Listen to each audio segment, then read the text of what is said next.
Welcome back to my channel guys. My name is Vivek and you are watching Vivek vlogs. I hope आप लोगों को last कुछ videos पसंद आई होंगी और आप लोगों को उससे हेल्प मिली होगी। आज हम बात करने वाले हैं the newly launch Mahindra Scorpio N, जो कि एक ladder on frame off road capable SUV है और मेरे हिसाब से ये काफ़ी स्टैंड आउट करती है अगर हम इसे कंपेयर करें बाकी similarly priced monocoque based mid side SUV से, जैसे कि XUV 700 और टाटा सफारी। सबसे इंटरेस्टिंग चीज़ जो मुझे लगी अभी तक वो ये है कि इस गाड़ी का अभी तक कोई डायरेक्ट राइवल नहीं है because of the architecture that it has, but काफ़ी वेरिएंट्स इसके ओवरलैप करते हैं टाटा सफारी और XUV 700 के वेरिएंट से। सो एक कंपैरिजन डेफिनेटली बनता है यहाँ पे, जो कि मैं आज आपके साथ शेयर करने वाला हूँ। सो चलिए जानते हैं how it stack up against the well-established player now XUV 700 and Tata Safari in this comparison.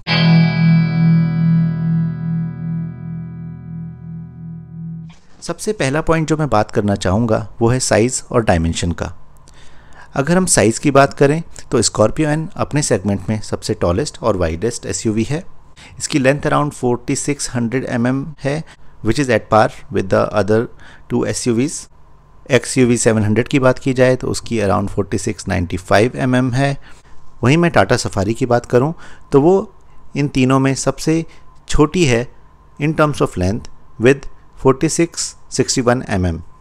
वहीं मैं व्हील बेस की बात करूं तो Mahindra Scorpio N wheel base में ऑलमोस्ट सिमिलर है अपने राइवल से विद 2750 mm व्हील बेस, और XUV 700 की बात करूं तो उसका भी सेम है 2750 mm, और सफारी की बात करूं तो 2741 mm is the wheel base. So Mahindra Scorpio N wheel base के मामले में भी कहीं कम नहीं है बाकी दोनों राइवल से।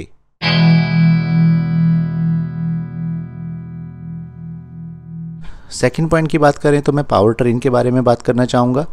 अगर मैं स्कॉर्पियो की बात करूँ तो 2.2 लीटर का टर्बो डीजल इंजन आता है, जो कि आपको 132 PS बेस मॉडल में देता है और 175 PS आपको हायर एंड मॉडल्स में देता है। टॉर्क की बात करूं तो आपको 300 न्यूटन मीटर बेस मॉडल में मिल जाता है और 370 न्यूटन मीटर आपको मिलता है मैनुअल में और 400 न्यूटन मीटर मिलता है आपको ऑटोमेटिक में on the higher variants. Gear box आपको बहुत ही बढ़िया मिलता है, 6 स्पीड मैनुअल भी मिलता है और ऑटोमेटिक टॉर्क कन्वर्टर भी मिलता है। साथ ही आपको 4 व्हील ड्राइव भी मिल जाता है, जो कि एक एडेड एडवांटेज है अपने राइवल्स के अगेंस्ट। वहीं महिंद्रा XUV 700 की बात करूं तो सेमी इंजन आपको मिलता है which is 2.2 litre turbo diesel. Power यहां पे आपको थोड़ी सी डिफरेंट मिलती है। बेस मॉडल में आपको मिल जाती है 155 PS की और हाई एंड मॉडल्स में आपको मिलती है 185 PS की, जो कि थोड़ा सा ज़्यादा है स्कॉर्पियो से। टॉर्क में भी थोड़ा सा इंक्रीमेंट है on the XUV 700 side. Base model में आपको अराउंड 360 न्यूटन मीटर का टॉर्क मिलता है एंड हाई एंड मॉडल्स पे आपको 420 न्यूटन मीटर्स मैनुअल में मिल जाता है और 450 न्यूटन मीटर्स ऑटोमेटिक में मिल जाता है। गियर बॉक्स सेम ही है, ऑटोमेटिक मैनुअल दोनों का ऑप्शन है और ऑल व्हील ड्राइव आपको यहाँ पे मिलता है विद ऑटोमेटिक ओनली। लास्ट अगर हम सफारी की बात करें तो 2 लीटर टर्बो डीजल आपको सफारी में भी मिलता है, 170 PS की पावर मिलती है आपको एंड 350 न्यूटन मीटर का टॉर्क मिलता है। बोथ मैनुअल और ऑटोमेटिक में आपको 6 स्पीड गियर बॉक्स मिल जाता है, बट सफारी का एक डिसएडवांटेज है कि आपको उसमें ना ऑल व्हील ड्राइव मिलता है ना ही 4 व्हील ड्राइव। सो ओवरऑल बात करें तो with the largest displacement diesel engines Mahindra की गाड़ियाँ बेटर हैं कंपेयर टू सफारी, बट अगर दोनों महिंद्रा की गाड़ी के बीच में मैं बात करूं तो ऑलमोस्ट 19-20 का फ़र्क है, ज़्यादा फ़र्क नहीं है और इंजन तो सेम है ही, तो आफ्टर मार्केट आप वो पावर आराम से इंजन से पा सकते हैं अगर आप चाहें तो। तीसरा पॉइंट मैं बात करूंगा फीचर्स एंड सेफ्टी की, जिसमें कि स्कॉर्पियो एन का एक बहुत ही बड़ा एडवांटेज है compare to the rest of the rivals. अगर हाई एंड फीचर्स पे नज़र डालें महिंद्रा स्कॉर्पियो एन की तो उसमें आपको 8 इंच टच स्क्रीन सिस्टम मिल जाता है, 12 speaker Sony 3D sound system मिल जाता है, सिंगल पेन आपको सनरूफ मिल जाती है, cruise control, wireless phone charger, climate control, ये सब आपको मिल जाता है। वेंटिलेटेड सीट्स आपको नहीं मिलती हैं यहाँ पर, जो कि आपको सफारी के अंदर फ्रंट और सेकंड रो मिल जाती हैं। पावर ड्राइवर सीट आपको ज़रूर मिलती है यहाँ पे, जो कि 6 वे एडजस्टेबल होती है और 7 इंच डिजिटल ड्राइवर डिस्प्ले भी आपको मिलता है। Last but not the least आपको टेरेन मोड्स भी महिंद्रा स्कॉर्पियो एन के अंदर मिल जाते हैं। अगर मैं बात करूं महिंद्रा XUV 700 की, तो वहाँ पे आपको थोड़ी बड़ी टच स्क्रीन मिलती है। अराउंड 10.25 इंच की आपको स्क्रीन मिल जाती है। 12 स्पीकर सोनी 3D सिस्टम मिलता है आपको, similar to Scorpio N. Sunroof आपको पैनोरमिक मिल जाती है। क्रूज़ कंट्रोल आपको एडेप्टिव मिल जाता है। वायरलेस फ़ोन चार्जिंग वहाँ पे भी मिलती है। और क्लाइमेट कंट्रोल डुअल जोन मिलता है, जो कि स्कॉर्पियो एन में भी अवेलेबल है। वेंटिलेटेड सीट्स आपको XUV 700 में भी नहीं मिलती हैं। बाकी power driving seat, digital driver display, ये आपको मिल जाता है। टेरेन मोड्स आपको अनफॉर्चुनेटली नहीं मिलते हैं XUV के अंदर, और पावर टेलगेट भी नहीं मिलता है। वहीं सफारी की बात करूं मैं अगर, तो 8.8 इंच का टच स्क्रीन आपको मिलता है। 9 स्पीकर JBL सिस्टम मिलता है, जो कि काफ़ी अच्छा है। पैनोरमिक सनरूफ आपको सफारी में भी मिल जाती है। क्रूज़ कंट्रोल आपको सफारी में भी मिलता है। वायरलेस फ़ोन चार्जर आपको मिल जाता है। क्लाइमेट कंट्रोल आपको सिंगल जोन ही मिलता है। वेंटिलेटेड सीट्स आपको फर्स्ट एंड सेकेंड रो मिलती हैं सफारी के अंदर। Power driver seat 6 way adjustable मिल जाती है, और 7 inch semi digital driver display भी मिलता है। टेरेन मोड की बात करें तो सफारी के अंदर आपको टेरेन मोड भी मिल जाते हैं, but unfortunately there is no all wheel drive और 4 wheel drive system present on the Safari as well.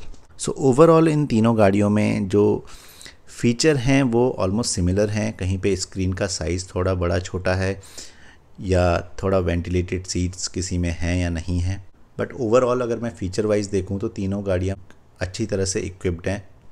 सबसे बड़ा डिफरेंस जो मैं यहाँ पे मानूंगा तीनों गाड़ियों में, वो है 4 व्हील ड्राइव का, जो कि महिंद्रा स्कॉर्पियो एन के अंदर आपको मिलता है, बट बाकी दोनों गाड़ियों में नहीं मिलता है। अगर आप किसी ऐसी डेस्टिनेशन पे जा रहे हैं जहाँ पे आपको टफ़ टेरेन मिलने वाला है, जैसे कि लेह लद्दाख या नॉर्थ ईस्ट एरियाज़, जो कि ड्रीम डेस्टिनेशन भी हैं अगर आप बाय रोड ट्रैवल करना चाहते हैं, तो वहाँ पर आपको वो peace of mind Scorpio N देती है, और आप ज़्यादा अच्छे से इंजॉय कर सकते हैं और टफ़ टेरेन्स को इजीली टैकल कर सकते हैं with 4x4 capability.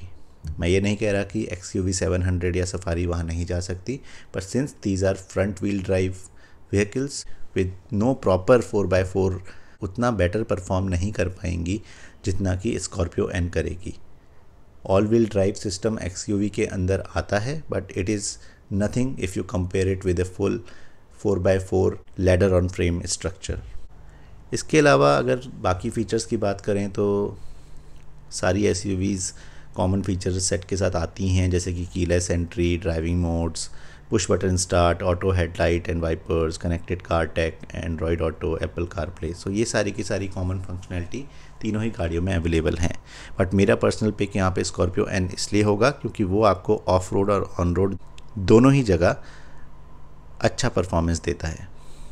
Last but not the least is the safety, which should be the topmost priority when you are purchasing your next vehicle. Safety सबसे important चीज़ है। इंडियन कस्टमर सेफ्टी को ज़्यादा preference नहीं देता है, बट मेरे हिसाब से I think safety is something that everyone should give preference to. But coming back to these 3 SUVs, अगर हम सेफ्टी की बात करें तो 6 एयरबैग आपको महिंद्रा स्कॉर्पियो एन में मिल जाते हैं। आपको स्टेबिलिटी कंट्रोल मिल जाता है, आपको चाइल्ड सीट माउंट्स मिल जाती हैं as standard, tyre pressure monitoring system आपको मिलता है स्टैंडर्ड, एक्टिव सेफ्टी मिलती है आपको, driver attention warning kind of stuff, front parking sensors मिल जाते हैं, पार्किंग कैमरा मिल जाता है फ्रंट एंड रियर। सो ये आपका महिंद्रा स्कॉर्पियो का सेफ्टी किट है। XUV 700 की बात करें तो वहाँ पे आपको थोड़ा एडिशनल चीज़ें मिलती हैं with the additional increase in price. Obviously Mahindra Scorpio N से एक लेवल ऊपर है, एक सेगमेंट ऊपर है ये गाड़ी, तो वहाँ पे आपको 7 एयरबैग मिलते हैं, स्टेबिलिटी कंट्रोल आपको वहाँ पे भी मिलता है, चाइल्ड सीट माउंट्स आपको वहाँ पे भी मिलते हैं as standard, tyre pressure monitoring system वहाँ पे भी मिलता है आपको, एक्टिव सेफ्टी आपको थोड़ा ज़्यादा मिलती है विद एडास फीचर वहाँ पे आ जाते हैं, लेन कीप असिस्ट आ जाता है। सो ये सारी की सारी चीज़ें थोड़ा एड ऑन सेफ्टी है। बाकी फ्रंट पार्किंग सेंसर्स आपको वहाँ पे भी मिलते हैं और 360 डिग्री कैमरा आपको मिल जाता है, जो कि एक एडेड एडवांटेज है XUV के अंदर। बाकी सफारी की बात करूँ तो वहाँ पे भी आपको 6 एयरबैग्स मिलते हैं, स्टेबिलिटी कंट्रोल एज स्टैंडर्ड मिलता है, चाइल्ड सीट माउंट्स आपको वहाँ पे भी मिलती हैं, टायर प्रेशर मॉनिटरिंग सिस्टम आपको सफारी में भी मिल जाता है, एक्टिव सेफ्टी वहाँ पे बिल्कुल भी नहीं है कोई, और फ्रंट पार्किंग सेंसर्स आपको नहीं मिलते हैं, और पार्किंग कैमरा सिर्फ रिवर्स आपको मिलता है। सो ये हो गई सफारी की बात। सो अगर ओवरऑल देखा जाए तो महिंद्रा की दोनों एसयूवीज़ काफ़ी फुल्ली लोडेड हैं when it comes to safety, and Safari थोड़ा वहाँ पे पीछे छूट जाती है कंपैरिजन में। एक और बात मैं यहाँ पे थोड़ा जोड़ देना चाहूँगा कि जो ये फ़ीचर्स हैं ये मैं हायर एंड मॉडल्स के बता रहा हूँ। बेस मॉडल में आपको काफ़ी फ़ीचर्स नहीं मिलते हैं, तो जो लोग बेस मॉडल को ऑप्ट करने वाले हैं वो थोड़ा बारीकी से समझें कि क्या क्या सेफ्टी आपको मिल रही है बेस मॉडल में। मेरे ख्याल से डुअल एयर बैग्स और स्टेबिलिटी कंट्रोल और ABS एक ऐसी, ये 3 चीज़ें ऐसी हैं जो कि होनी चाहिए together with the child seats, right. So ये सारी की सारी चीज़ें अगर हैं तो आपकी गाड़ी एक डिसेंट सेफ्टी किट से लोडेड है। बट जो मैंने आपको सारे फीचर्स बताए हैं वो हाई एंड मॉडल्स में आपको मोस्टली मिलेंगे।